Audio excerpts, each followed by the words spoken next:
හැමෝටම සුබ දවසක් වේවා.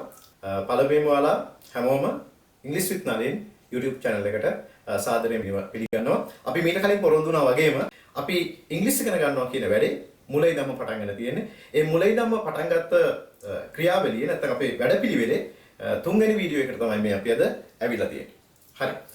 එතකොට ඉංග්‍රීසි ලැන්ග්වේජ් එකේ තියෙන විශේෂම පද වර්ගය එහෙම නැත්නම් විශේෂම පද වර්ගය තමයි ක්‍රියාපද ගැන තමයි අද දවසේ මම ඔයාලත් එක්ක කතා කරන්න උත්සාහ කරන්නේ. භාෂාවක් ගත්තොත් විවිධ වචන තියෙනවා.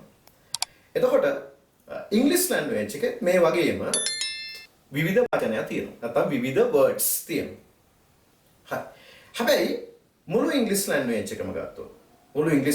එකම ගත්තොත් ඉංග්‍රීසි ලැන්ග්වේජ් එක නිර්මාණය වෙලා තියෙන්නේ ප්‍රධාන වචන වර්ග 9ක එකතුවකින්. ප්‍රධාන වචන වර්ග 9ක එකතුවකින් තමයි මුළු ලැන්ග්වේජ් එකම නිර්මාණය වෙලා තියෙන්නේ. ඒකේ first one පළවෙනි එක verbs ක්‍රියාපද. second one nouns නාමපද. third one prepositions නිපාත පද. fourth one adjectives නාම විශේෂණ පද. others are adverbs ක්‍රියා විශේෂණ පද. pronouns සර්වනාම පද. articles අපි and the කියන words තුනට කියනවා articles කියලා. last two conjunctions and interjections. conjunctions සම්බන්ධ වාචී පද and interjections විස්මයාර්ථය හඟවන පද. ඒතර ඔන්න ඔය පද වර්ග 9ත් එක්ක තමයි මුළු ඉංග්‍රීසි ලැන්ග්වේජ් එකම නිර්මාණය වෙලා තියෙන්නේ. හරි. එතකොට ඔන්න ඔය පද වර්ග 9 මම උත්සාහ කරනවා ඔය පද වර්ග අතර තියෙන අතිශයම වැදගත් වෙන පද වර්ගය verbs. එහෙම නැත්නම් ක්‍රියාපද ගැන ඔයාලට මෙතනින් එහාට සම්පූර්ණ විස්තරයක් නැත්නම් විග්‍රහයක් කරන්න. හරි. ඒ වගේම මතක තියාගන්න මම නැවත කියනවා මේ පද වර්ග 9 අතරම තියෙන අතිශයම වැදගත් පද වර්ගය තමයි මොනවද? verbs එහෙම නැත්නම් ක්‍රියාපද කියන්නේ. අපි පාඩමට යන්න කලින් ඇයි මේ verbs නැත්නම් ක්‍රියාපද කියන දේ භාෂාවේ අතිශය වැදගත් වෙන්නේ ඇයි කියන එක ගැන අපි පොඩි විග්‍රහයක් කරගෙන යමු. හරි. එහෙනම් අපි ඒ කොටසට දැන් එකතු වෙමු. හැමෝම දැන් මම මේ බෝඩ් එකේ ලියන සෙන්ටෙන්ස් එක දිහා බලන්නකෝ. සිංහල සෙන්ටෙන්ස් එක දිහා බලන්නකෝ. මම මෙතන ලියනවා අම්මා බත් උයනවා කියලා සෙන්ටෙන්ස් එකක්. මම මෙතන ලියනවා අම්මා බත් උයනවා කියන සෙන්ටෙන්ස් එකක්. එතකොට දැන් මේ වාක්‍යය ගත්තොත් එහෙම මේ words තුනේ English words ඔයාලා දාන්න. අම්මා mother, but rice, උයනවා නම් cook. හරි. So as I think you know English, you know some English. ඒවා ඉංග්‍රීසි ටිකක් දන්නවා. හැබැයි මම කිව්වා මොකද්ද මේ තුන් දෙනා අතර තියෙන නැත්නම් ඉංග්‍රීසි ලැන්ග්වේජ් එක ඉගෙන ගන්න යනකොට අතිශය වැදගත් වෙන්නේ මොනවද? verb එක එහෙම නැත්නම් ක්‍රියාපදේ කියන්නේ. හරි. අම්මා බත් වෙනවා කියන මේ words තුන ගත්තොත් හැමෝටම තේරෙනවා ඇති verb එක එහෙම නැත්නම් ක්‍රියාපදේ කියන දේ මේ වාක්‍යයේ උයනවනේ. මේ වාක්‍යයේ ක්‍රියාපදේ උයන. ඊළඟ කොටසට මම යනවා. ඒක තමයි දැන් මේ අම්මා බත් වෙනවා කියන මේ sentence එක present tense. එහෙම නැත්නම් වර්තමාන කාල වාක්‍යයක් නේ. අපිට කාල තුනක් ප්‍රධාන වශයෙන් හම්බ වෙනවා. present, past, future කියන වර්තමාන කාල අතීතය සහ අනාගතය කියන. ඒතර මේ sentence එක present tense sentence එකක්. ඒතර අපිට බැයිද මේ present tense sentence එක past tense එකට දාන්න? පුළුවන්. How we can make? අම්මා බත් ඉව්වා. එහෙමනේ. අපිට පුළුවන් මෙයා change කරන්න කොහොමද? අම්මා බත් ඉව්වා කියලා ලියන්න පුළුවන්. ඊට පස්සේ බැයිද මේක අපිට change කරන්න future tense එකට අනාගතයට? Yes we can. How we can make the future tense? It is අම්මා බත් උයාවි. අම්මා බත් උයාවි. හරි. දැන් ඔයාලා හැමෝම මේ වාක්‍යයට අතුල දිහා බලන්නකෝ. අම්මා බත් වෙනවා කියන මේ sentence එක මම change කරන්නේ අම්මා බත් ඉව්වා මම බත් උයාවි කියලා. දැන් එහෙම මම මේ එක sentence එකක් මේ ඊතුරු දෙකට change කරනකොට වාක්‍ය අම්මා වෙනස් වුණාද? නෑනේ. අපිට වෙනස් කරන්න පුළුවන්ද අම්මා? බෑනේ. අම්මට කොහෙ ගියද කියන්නේ mother කියලා. ඒක change කරන්න බෑ. බත් වෙනස් වුණාද? බත් වල rice නේ කියන්නේ. බත් change වුණාද? නෑනේ. වෙනස් වුනේ නෑ. හැබැයි වෙනස් වෙච්ච පදයක් තියෙනවා. ඔවුන් කවු. වාක්‍යයේ තියෙන verb එක එහෙම නැත්නම් වාක්‍යයේ තියෙන ක්‍රියාපදේ නේද වෙනස් වුනේ. වාක්‍යයේ තියෙන verb එක ක්‍රියාපදේ නේද වෙනස් වුනේ. උයනවා, ඉව්වා, උයාවි කියලා. නේ? හරි. එහෙනම් මතක තියාගන්න. ඇත්තටම ඉංග්‍රීසි ඉගෙන ගන්නවා කියලා අපි කරන්න ඕනේ මේවත් ඉගෙන ගන්න ඕන තමයි. හැබැයි කිසිවෙකුගේ උපකාරකින් තොරව මේ words ඉගෙන ගන්න පුළුවන්. හැබැයි මෙයා ගැන හරියට ඔයා ඉගෙන ගන්න ඕන. හරි? මෙයා ගැන හරියට ඉගෙන ගන්න ඕන. දැන් මෙතන මම කොටස් 3කට වෙන් කරේ. හැබැයි හරි විදියට ගත්තොත් එහෙම සාමාන්‍යයෙන් කොටස් 60කට විතර වෙනස් වෙනවා. මම කීපයක් කියන්නම්. අම්මබත් උයනවා, අම්මබත් ඉව්වා, අම්මබත් උයාවි, අම්මබත් උයලා තියෙනවා, අම්මබත් උයලා තිබුණා, අම්මබත් උයලා තියේවි, අම්මබත් උයන්ටයි ඉන්නේ, අම්මබත් උයන්ටයි හිටියේ, අම්මබත් උයන්ටයි යන්නේ, අම්මබත් උයන්ට ඇති, අම්මබත් ඉව්වේ අපරාධි. එහෙම චේන්ජ් කරනවා. ඔය එක සෙන්ටෙන්ස් එකවත් අම්මවත් බත්වත් චේන්ජ් උන්නේ නැහැ. හැබැයි verb එක චේන්ජ් වුණා. නේද? උයනවා, ඉව්වා, උයාවි, උයලා තියෙනවා, උයලා තිබුණා, උයලා තියේ, උයන්ට ඇති, ඉව්වේ අපරාධි කියන චේන්ජ් වෙනවා. එහෙනම් උයනවට කුක් කිව්වට අපිට ඉව්වට කුක් කියන්න බෑ. උයාවි කියලා කුක් කියන්න බෑ. ඉව්වේ අපරාධය කියලා කුක් කියන්න බෑ. එහෙනම් තේරෙනව ඇති වාක්‍යයේ තියෙන verb එක කොයිතරම් වැදගත්ද කියලා. දැන් ඔයා සමහර විට හිතනවා ඇති මොකක්ද? මම මේ ලියුවේ වචන තුනක හරි සරල වාක්‍යයක් නේ. අපි දිග වාක්‍යයක් ගත්තොත් මීට වැඩි. ඒකෙත් එහෙමමද වෙන්නේ? ඔව්. ඒකත් එහෙමම තමයි වෙන්නේ. මේ බලන්නකො පොඩි උදාහරණයක් අරගෙන. දැන් මම මෙතන ලියනවා මගේ අම්මා කියලා. මගේ අම්මා රතුබත් උයනවා. මගේ අම්මා රතුබත් උයනවා. චේන්ජ් කරන්න පාස්ට් එකට. කොහොමද ලියන්නේ? මගේ අම්මා රතුබත් ඉව්වා. චේන්ජ් කරන්න ෆියුචර් ටෙන්ස් එකට. මගේ අම්මා රතුබත් උයයි. දැන් මගේ චේන්ජ් වුණාද? අම්මා වෙනස් වුණාද? රතු චේන්ජ් වුණාද? බත් චේන්ජ් වුණාද? ඒකක්වත් චේන්ජ් වුණේ නැහැ. නේ? දැන් මගේ නම්මයි අම්මමද රතු නම් රෙඩ් බත් නම් රයිස්. ඒතර ඇත්තටම මේවා ඉගෙන ගන්න ක්ලාස් යන්න ඕනේ. ඇත්තටම මේවා ඉගෙන ගන්න කාගේවත් හෙල්ප් එකක් ඕනේ. තනියෙන් ඉගෙන ගන්න පුළුවන්. හැබැයි තේරෙන්නේ නැති කොච්චර දිග වාක්‍යයක් වුණත් වාක්‍ය අතිශය වැදගත් වෙන්නේ මෙන්න මෙයාත් එක්ක. ඒක නිසා මෙයා ගැන ඔයාට හොඳ අවබෝධයක් තියෙනවා නම් මම විශ්වාස කරනවා තිස්සය කෙටි කාලයක් එක්ක අපිට මේ ඉංග්‍රීසි ලැන්ග්වේජ් එක කියන එක ගැන හොඳ අවබෝධයක් ලබා ගන්න පුළුවන්. ඉතින් අපි එහෙනම් මේ පටන් ගන්න යන්නේ එන්නේ ක්‍රියාවලිය. ඒක නිසා හැමෝටම ආරාධනා කර සිටිනවා අපිත් එක්ක එකතු වෙන්න. හැමෝටම ආරාධනා කර සිටිනවා අපිත් එක්ක එකතු වෙන්න. හරි. එහෙනම් අපි මේත් එක්ක ඉතිරි කොටසට යමු. අපි මේත් එක්ක ඉතිරි කොටසට යමු. ටිකක් වීඩියෝ එක ටිකක් දික් වෙයි. කමක් නැහැ. මෙතනින් එහාට අපි සාකච්ඡා කරන්න බලාපොරොත්තු වෙන්නේ ඉංග්‍රීසි ලැන්ග්වේජ් එකේ verbs එහෙම නැත්නම් ක්‍රියාපද පිළිබඳව. එතනින් එහාට අපි කතා කරන්න බලාපොරොත්තු වෙන්නේ verbs එහෙම නැත්නම් ක්‍රියාපද පිළිබඳව. මම විශ්වාස කරනවා මෙතෙක් ඔබ ජීවිතේ කවදාවත් අහපු නැති වෙනස්ම විදිහේ වෙනස්ම ආකාරයට ක්‍රියාපද ගැන ඔයාලට ඉගෙන ගන්න මේ වීඩියෝ එකත් එක්ක පුළුවන් වෙයි කියලා. එහෙනම් හැමෝම එකතු වෙලා ඉන්නේ අද අලුත් පාඩමත් එක්ක. අලුත් පාඩම verbs එහෙම නැත්නම් ක්‍රියාපද. මීට කලින් වීඩියෝ එකේදී මම කිව්වා වගේම ලැන්ග්වේජ් එකේ තියෙන අතිශයම වැදගත් පද වර්ගය verbs ක්‍රියාපද මම විශ්වාස කරනවා අද දවසේ ඇතුළත මේ වීඩියෝ එක බලන්න කලින් මීට කලින් ඔයා මම මේ කියන කාරණය ගැන කවදාවත් මේ විදියට අහලා නැති වෙයි කියලා. හරි. එහෙනම් හැමෝම එකතු වෙන්න අපි යමු එහෙනම් පාඩමට.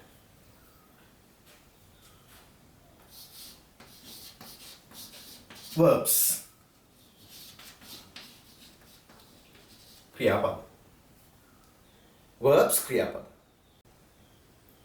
මම ඔයාලගෙන් ක්‍රියාපද ගැන අහුවොත් එහෙම ක්‍රියාපද 10ක් කියන්න කිව්වොත් එහෙම ඔයාලට අග්ගල මට උත්තරයක් දෙනවා. ඔයාලා මට කියයි speak, dance, run, jump, teach, learn, drive. එහෙම ඔයාලා මට උත්තර ටිකක් දෙයිද? නේද? ඔයාලා මට එහෙම උත්තර ටිකක් දෙයි. ඇයි ඒ? ඔයාලගේ හිතේ තියෙන්නේ ක්‍රියාපද කියලා කියන්නේ අන්න ඒ ක්‍රියාපද කියලා. නේද? හැබැයි බලමු මේ chart එකත් එක්ක මේ අද කරන විග්‍රහයත් එක්ක ක්‍රියාපද ඊට වැඩිය කොච්චර වෙනස් ආකාරයකට අපිට දකින්න පුළුවන්ද කියලා. හරි.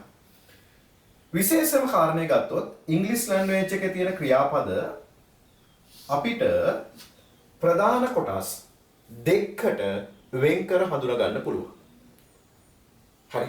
ක්‍රියාපද අපිට ඉංග්‍රීසි ලැන්ග්වේජ් එකේ තියෙන verbs ක්‍රියාපද වර්ග දෙකක් තියෙනවා. So one is called අපි පළවෙනි එකට කියනවා හරි ලස්සන නමක්. It is action verbs. අපි ඒවට කියනවා action verbs කියලා. ඉතින් ඒකට අපි කියනවා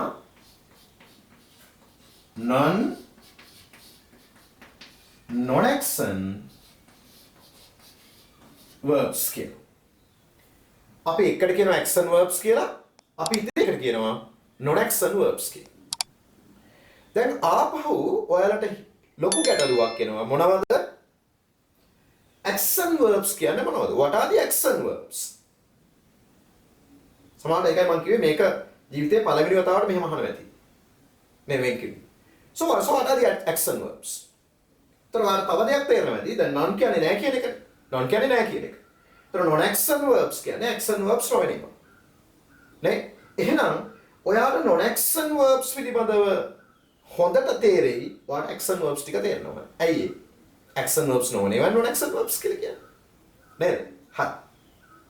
So what are the action verbs? මොනවද action verbs?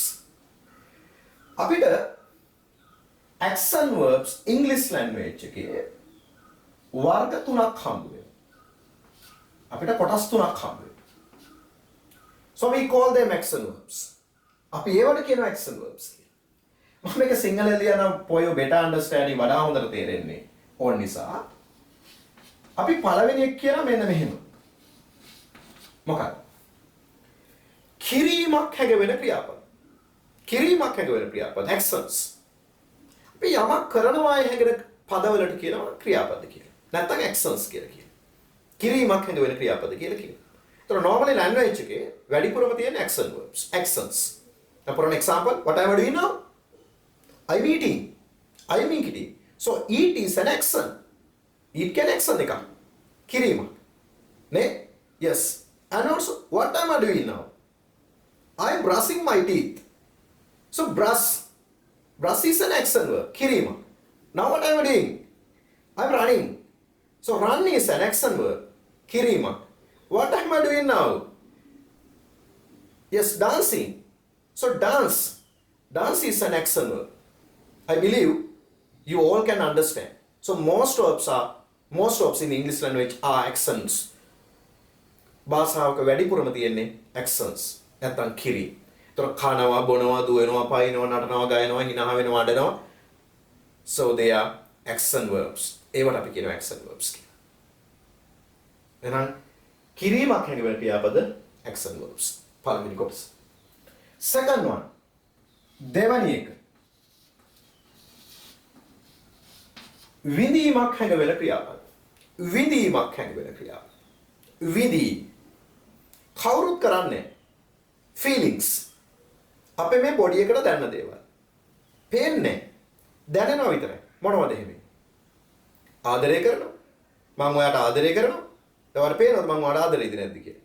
පේන්නේ නැහනේ. එහෙනම් ආදරය කරනවා කියන්නේ මේ අපේ බොඩි එකට මේ අපේ ශරීරයේ කොහෙට හරි දැනන දෙයක්. මම ඔයාට වෛර කරනවා. what is the verb? වෛර කරනවා. ඔයා දන්නවද මම ඔයාට වෛර කරනවද නැද්ද කියලා? දන්නේ නැහැ. එහෙනම් වෛර කරනවා කියන්නේ hate කියන්නේ feeling එක. understand. තේරුම් ගන්නවා. මම දන්නේ ඔයාලා තේරුම් ගන්නවද නැද්ද කියලා. එහෙනම් understand කියන්නේ feeling එක. නේද? ඒතකොට එහෙම words ගොඩාක් තියෙනවා. නේද? love, hate, see, understand, think, hear. So we call them feelings. විදීමක් හැඟවෙන ක්‍රියාපද. අපි ඒවට කියනවා විදීමක් හැඟවෙන ක්‍රියාපද කියලා. හරි. ඒතකොට ඒවත් action verbs. ඒවත් action verbs. තුන්වෙනි එක. අපි කියනවා සිදුවීමක්. එහෙම නැත්නම් happenings.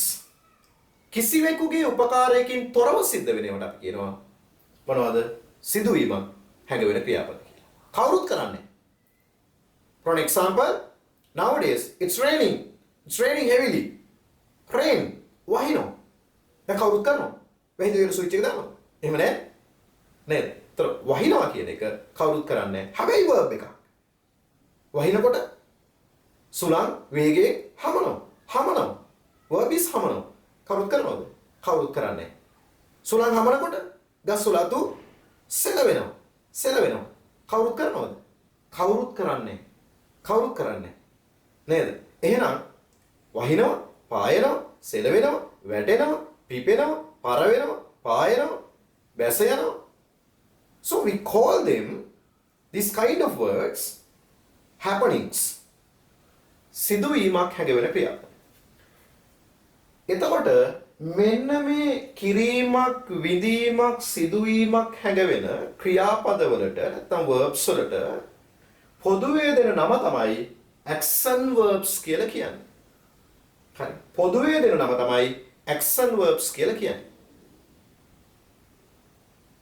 හරි. මම විශ්වාස කරනවා යම් අදහසක් action verbs ගැන ඔයාලට තියෙයි කියලා.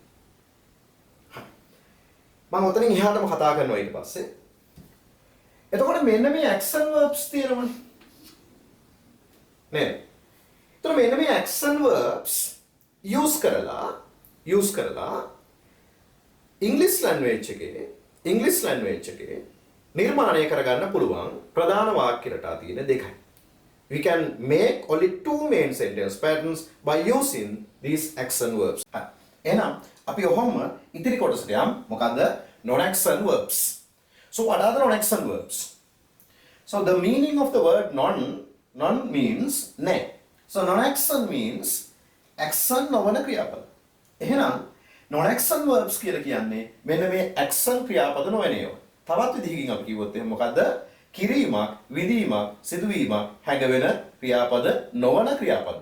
නේද? example විදිහට ගත්තොත් එහෙම go, run, speak, dance, love, hate, train, bloom නේද? අන්න එවැනි ක්‍රියාපද නොවන ඒවා. එවැනි නොවන ක්‍රියාපද වල අපි කියන මොනවද? non-action verbs. So what are the non-action verbs? What are the non-action verbs? එහෙනම් මොනවද non-action verbs කියලා කියන්නේ? හරි. මම පැහැදිලි කිරීම ටික කරගෙන යන්න. There are two kind of non-action verbs. There are two kind of non-action verbs. So non-action verbs වර්ග අපිට දෙකක් හම්බ වෙනවා. Okay? Non-action verbs වර්ග අපිට දෙකක් හම්බ වෙනවා. So what are they? හරි. First one is, I believe you all may have heard or seen these words. They are is, am, are. මම විශ්වාස කරනවා මෙන්න මේ පද තුන ඔයාලා දැකලා සහ අහලා තියෙනවා. am, is, are. So these words are called non-action verbs.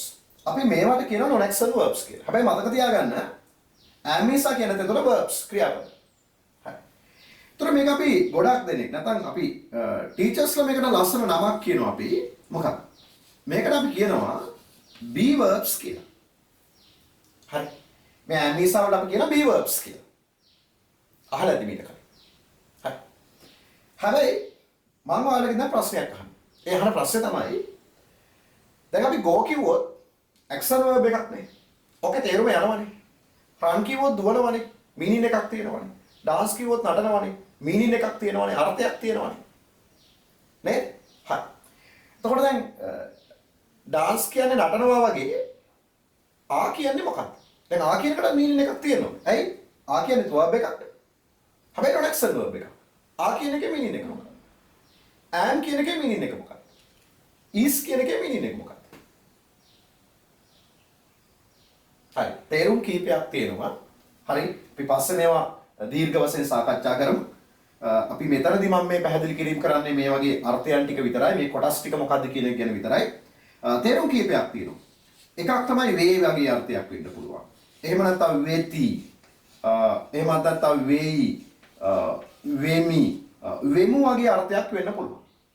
නේද? අපි සිංහල ලැන්ග්වේජ් එකේ කියන්නේ වාක්‍යයක් හදලා මම ගුරුවරයෙක් වෙමි, අපි ගුරුවරු වෙමු, ඔවුන් ගුරුවරු වෙති වගේ කියනවා කියනවා. එතකොට මෙන්න මේ වේවති වේමු කියන අර්ථය සඳහා අපි යූස් කරනවා am, is. හරි? එහෙනම් am, is කියන්නේ verbs. හැබැයි meaning එකකුත් තියෙනවා. හරි. So what is second one? Second one is the sentences with the Sinhala meanings ඉන්නවා and තියෙනවා. ඉන්නවා සහ තියෙනවා යන අර්ථයක් සහිත ක්‍රියාපද. දැන් මේවත් verbs. එතකොට මෙන්න මේ කොටස ගොඩක් වැදගත් වෙනවා. The reason is හේතුව තමයි සිංහල language එකෙන් ඉංග්‍රීසි language එක වෙනස් වෙන එක point එකක් තමයි මේ තියෙන්නේ. හරි ඊට කලින් අපි කියමුකෝ ඒ සිංහල language එකේ ඉන්නවා තියනවා කියලා දෙකක් තියෙන්නේ. වචන දෙකක් තියෙන්නේ. It's ජීවි සහ ජීවි. living and non living. අය පන්තියේ ඉන්නවා. ඇගේ බෑග් එක පන්තියේ තියෙනවා. එහෙමනේ.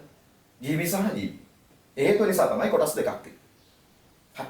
ඒතර මම කිව්වනේ මේක සිංහල language එකෙන් ඉංග්‍රීසි language එක වෙනස් වෙන එක point එකක් කියලා කිව්වනේ. අයි මම එහෙම කිව්වේ. හේතුව මෙන්න මේ ඉන්නවයන් තියනවා කියන සිංහල අර්ථයන් සඳහා ඉංග්‍රීසි language එකේ use කරන පාවිච්චි කරන පද වර්ග තුනක් තියෙනවා. ඉංග්‍රීසි language එකේ use කරන පද වර්ග තුනක් තියෙනවා. ඔයා අහලා ඇති මේ words දෙක. has and have අහලා ඇති. has have කියන්නේ ඉන්නවා තියෙනවා. ඔයාලා අහලා ඇති මෙන්න මේ words දෙක. there is and there are කියන words දෙක. ඔයා අහලා ඇති නැවත මේ words තුන am is are කියන එක. දැන් එතකොට මෙන්න මේ has have කියන words දෙකේම meanings තියෙනවා. ඒවා තමයි ඉන්නවා තියෙනවා. there is there are කියන්නේ ඉන්නවා තියෙනවා. am is are කියන මේ words තුනේම තේරුමත් ඉන්නවා තියෙනවා. ඒ කිව්වේ each word has two meanings. හැම වචනයකටම තේරුම් දෙකක් තියෙනවා. has ඉන්නවා තියෙනවා, have ඉන්නවා තියෙනවා, there is ඉන්නවා තියෙනවා, there are ඉන්නවා තියෙනවා. ඒ විදිහට. දැන් ප්‍රශ්නයක් කියලා තේරෙන්න ඕනේ. ඇයි? සිංහලේ එක අර්ථයක් වෙනුවෙන් ඉංග්‍රීසි language එකේ කොටස් තුනකට වෙන් වෙච්චි පද වර්ග ගොඩක් තියෙනවා. පද වර්ග ගොඩක් තියෙනවා. දැන් example එකක් ගත්තොත් එහෙම මම මෙතන ලියන්නේ නැහැ. අහගන්නකෝ. දැන් example එකක් ගත්තොත් එහෙම ඇයට හොඳ යාළුවෝ ඉන්නවා කියලා ඇයට හොඳ යාළුවෝ ඉන්නවා කියලා අපි example එකක් ගත්තොත් දැන් ඇයට කියන්නේ C කියලා හැමෝම දන්නවා. හොඳයි නම් good කියලාත් දන්නවා. friends කියන්නේ යාළුවෝ කියලාත් දන්නවා. හැබැයි ඉතුරු වෙන්නේ ඉන්නවා කියන එක. හැබැයි මෙන්න මේ ඉතිරි වෙන ඉන්නවා කියන word එක නැත්නම් verb එක මොකෙන්ද ගන්න කියන එක දැන් ප්‍රශ්නයක් වෙනවනේ. ඇයි? has have කියන words දෙකේ තේරුමක් ඉන්නවා. there is there are කියන words දෙකේ තේරුමක් ඉන්නවා. am is are කියන words තුනේම තේරුමක් ඉන්නවා. හරි. ඔයාලා කිසි දෙයකට බය වෙන්න එපා. අපි ඊළඟ වීඩියෝස් එකකදී මේ හැම දෙයක්ම එකින් එකට හරි සරලව මේ හැම දෙයක්ම මෙතෙක් පැහැදිලි කළා වගේම අපි පැහැදිලි කිරීමක් කරනවා. නේද? දැන් අපිට has have ඉන්නවා තියෙන අර්ථය use කරන්නේ කොහොමද? there is there are is am ඉන්නවා තියෙන අර්ථය use කරන්නේ කොහොමද? am is are ඉන්නවා තියෙන අර්ථය use කරන්නේ කොහොමද? මේ තුන් දෙනා අතර තියෙන differences ටික මොනවද? නේද? ඒ හැම දෙයක්ම අපි ඊළඟ වීඩියෝස් එක පැහැදිලි කිරීමක් කරනවා. බලන්නකො මෙතෙන්ට අවිල්ලා am is අධ්‍යා. අපි අර be verbs කියලා ඉගෙන ගන්න. නේද? බලන්නකො am is වල තේරුම් දෙකක් තියෙනවා. මෙතන එක තේරුමක් වේවෙති වේයොමු කියනවා. මෙතන අනිත් තේරුම ඉන්නවා නැත්තම් තියෙනවා කියලා. සමහර වෙලාවට ඔයා ජීවිතේ පළවෙනි වතාවට අද ඉගෙන ගන්නවා ඇති be verbs එහෙම නැත්නම් am is කියන words ඉංග්‍රීසි language එකේ ප්‍රධාන තේරුම් නැත්නම් ප්‍රධාන අර්ථයන් දෙකක් එක use කරනවා. හැබැයි මේ දෙක අතර වෙනසක් තියෙන්න ඕනද නැද්ද? අනිවාර්යෙන් තියෙන්න ඕන. නේද? අනිවාර්යෙන් මේ දෙක අතර වෙනසක් තියෙන්න ඕන. හරි. ඉතින් මෙන්න මේ verbs වලට අපි කියනවා non-action verbs කියලා. නේද? එතකොට දැන් අර කනවා බොනවා දුවනවා පයින්නවා නටනවා ගෑනවා නේද? go run speak dance love hate කියන ඒවා ඔයා verbs වගේ ඉගෙන ගත්තට මෙන්න මේ ටික ඔයාලා සමහරවිට කිසි අවබෝධයක් නැතුව තමයි මෙතෙක් ඉගෙන ගන්න ඇත්තේ. නේද? හරි. නැවත කියනවා මේ හැම කොටසක්ම අපි අතිශය සරල විදිහට ඊළඟ වීඩියෝ මාලාවේදී අපි ඔයාලට පැහැදිලිව කියලා දෙනවා, පැහැදිලිව උගන්වනවා. අපි අවසාන වශයෙන් මේ ඇක්ෂන් පැත්තට යමු. එතකොට ඇක්ෂන් පැත්තේ verbs ගැන දැන් දන්නවා. ඇක්ෂන් verbs කියන්නේ මොනවද කියලා ඔයා දන්නවා. අපි ඇක්ෂන් verbs කිව්වේ කිරීමක්, විදීමක්, හෝ සිදුවීමක් හැඟවෙන පද. එතකොට මෙන්න මේ ඇක්ෂන් verbs use කරලා අපිට ඉංග්‍රීසි language එකේ හදන්න පුළුවන් වාක්‍ය රටා ප්‍රධාන තියෙන්නේ දෙකයි. ඒ දෙකට කියනවා active voice සහ ඔයාලා දන්නවා හැමෝම මොකද්ද active voice සහ passive voice කියලා. ඔයාලා මෙච්චර කාල කර්තෘකාරක සහ කර්මකාරක කියලා ඉගෙන ගත්තේ active voice සහ passive voice කියලා ඉගෙන ගත්තේ මෙන්න මේ action verbs use කරලා අපි නිර්මාණය කරගන්න පුළුවන් ප්‍රධාන වාක්‍ය රටා දෙකට. හරි. ඇත්තටම බැලුවොත් එහෙම ඉංග්‍රීසි ලැන්ග්වේජ් එකේ මෙන්න මේ කොටස් ටික තමයි හරියටම ඉගෙන ගන්න ඕනේ. ඒක නිසා රැඳී සිටින අපිත් එක්ක ඊළඟ වීඩියෝ එකත් එක්ක අපි පැහැදිලිව ඔයාලට non action පැත්ත අපි පටන් ගන්නවා ඊළඟ වීඩියෝ එකත් එක්ක. මේ non action පැත්තේ be verbs use කරලා sentences හදාන්නේ කොහොමද? ඒ වගේම වැදගත්ම කාරණය තමයි මොකද්ද? මේ වගේ භාවිතයන් සමහරලාවට මේ වාක්‍ය නිර්මාණය කරගත්තට බෑ. ඒක ඔටෝමැටිකලි එන ක්‍රමවේදයක් තියෙනවා. නේද? ඒතර ඒකේ යූසේජ් එක භාවිතය තියෙනවා. එතකොට මේ හැම දෙයක්ම අපි ඊළඟ වීඩියෝ මාලාවත් එක්ක අපි කතා කරනවා. එහෙනම් ඊළඟ වීඩියෝ එකත් එක්ක පැහැදිලි ඉන්න කියලා ඔයාලා හැමෝටම ආරාධනා කරනවා. අපේ ඊළඟ වීඩියෝ එකේදී කතා කරන්න බලාපොරොත්තු වෙන්නේ non action verbs වල be verbs හරියටම use කරන්නේ කොහොමද කියන එක. එහෙනම් අදට ඇති හැමෝටම සුබ දවසක් වේවා. ඊට කලින් තාමත් මගේ channel එක subscribe කරලා නැත්නම් subscribe කරන්න, like කරන්න, comment කරන්න, comments දාන්න. නේද අපිට ඒවා වටිනවා. ඒ වගේම තමයි bell icon එක click කරලා තියාගන්න. එතකොට අලුත් වීඩියෝ එකක් අපි අප්ලෝඩ් කරපු ගමන් ඔයාලට notification එකක් වශයෙන් ඒක ලබා ගන්න පුළුවන්. එහෙනම් හැමෝටම සුබ දවසක් වේවා. ඊළඟ දවසේ අපි හම්බ වෙමු. ආයුබෝවන් හැමෝටම.